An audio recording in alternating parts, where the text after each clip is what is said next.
Well, a few thoughts about Teresa the Appeaser and what happened yesterday within the Conservative Party. So we all know what happened. The necessary 48 letters went in to call for a vote of no confidence in the Prime Minister. The vote was hastily called. When it was called so quickly, it was very, very unlikely that the rebels, as they might be called, or the extremists, as our rather limp-wristed Chancellor of the Exchequer described them, that the extremists would not win.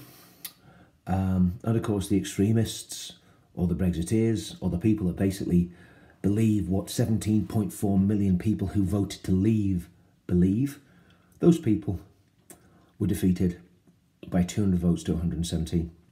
The first point is, it shows two things. First of all, the moral backbone, the steel within the Conservative Party has turned to jelly. They've got the backbone of an amoeba.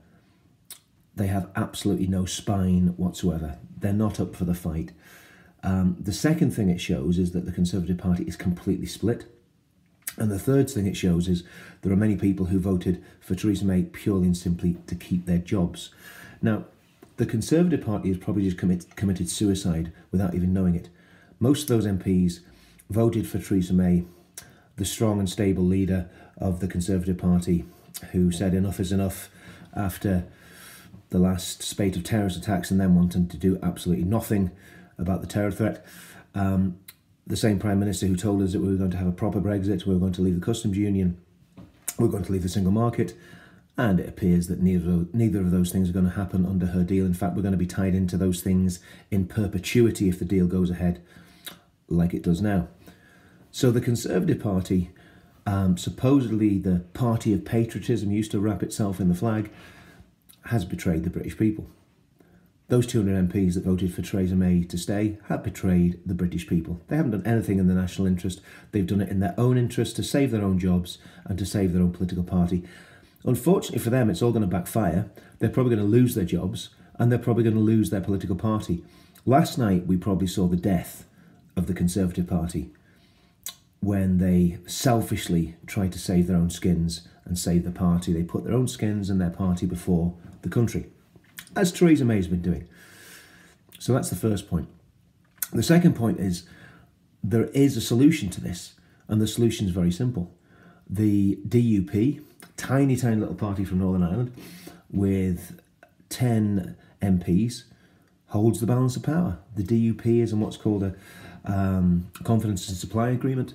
They are saying they've got confidence in the government. It's very, very simple for the DUP to pull this government down. All they've got to do is say that they have absolutely no confidence in the government.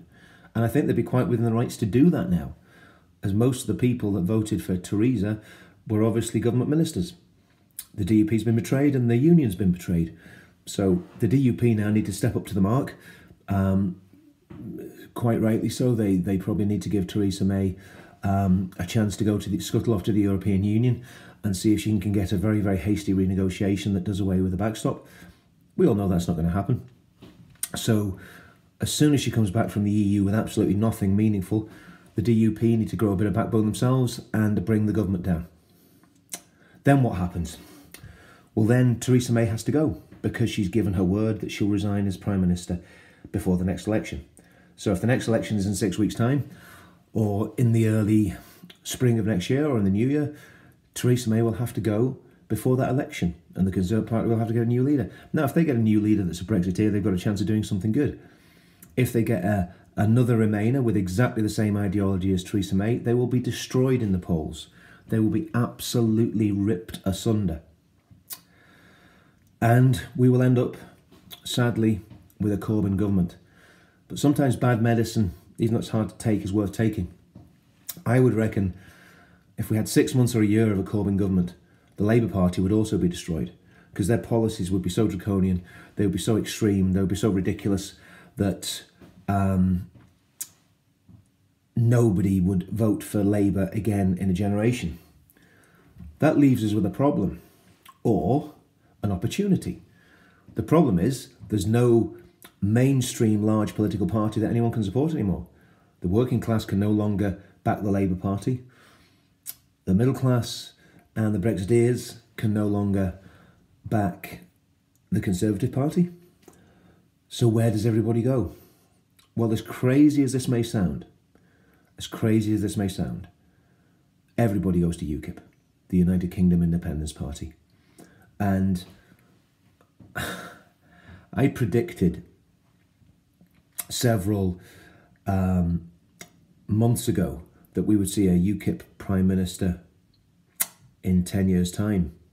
Then a few weeks ago I said, well, maybe I was wrong about, sorry, it's in 10 years' time. I said, maybe I was wrong about seeing a UKIP government in 10 years' time. Maybe we'll see a UKIP government in 10 months' time. The way things are going, we could see a UKIP Prime Minister in 10 weeks' time.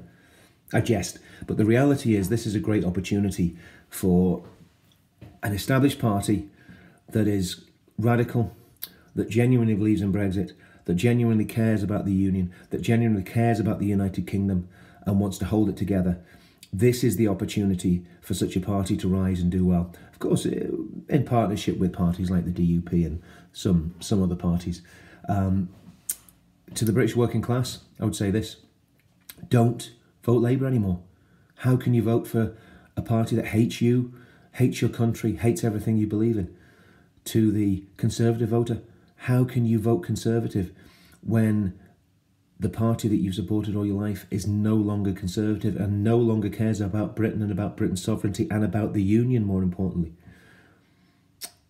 Theresa May, you said enough is enough. You're absolutely right. Enough is enough. It's time for you to go. It's time for the Conservatives to go. It's time for Labour to go. It's time for the will of the people, the 17.4 million who voted to leave, to be executed and to be fulfilled. And if you can't do it, we the British people will find a political party that can do it. And finally, to people who are completely disenfranchised and don't want to vote anymore, I would say very, very simply, there's never been a more important time to vote. I was speaking to someone yesterday. She said she was never going to vote again because of the betrayal of the Brexit deal.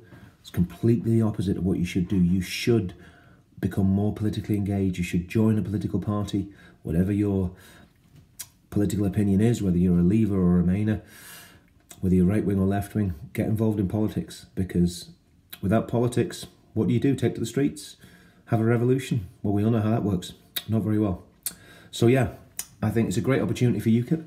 I think we're living through absolutely momentous times, and we're watching the main political class completely destroy themselves. It's absolutely appalling when you see someone like Jeremy Corbyn leading the opposition and actually seem incredible because the Conservative Party is so weak and pathetic.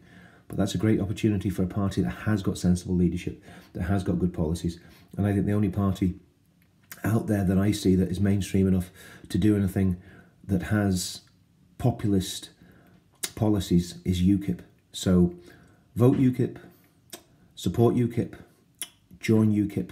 Let's make UKIP a party that is able to govern this country and govern it well, an independent, united kingdom of Great Britain and Northern Ireland. Thank you.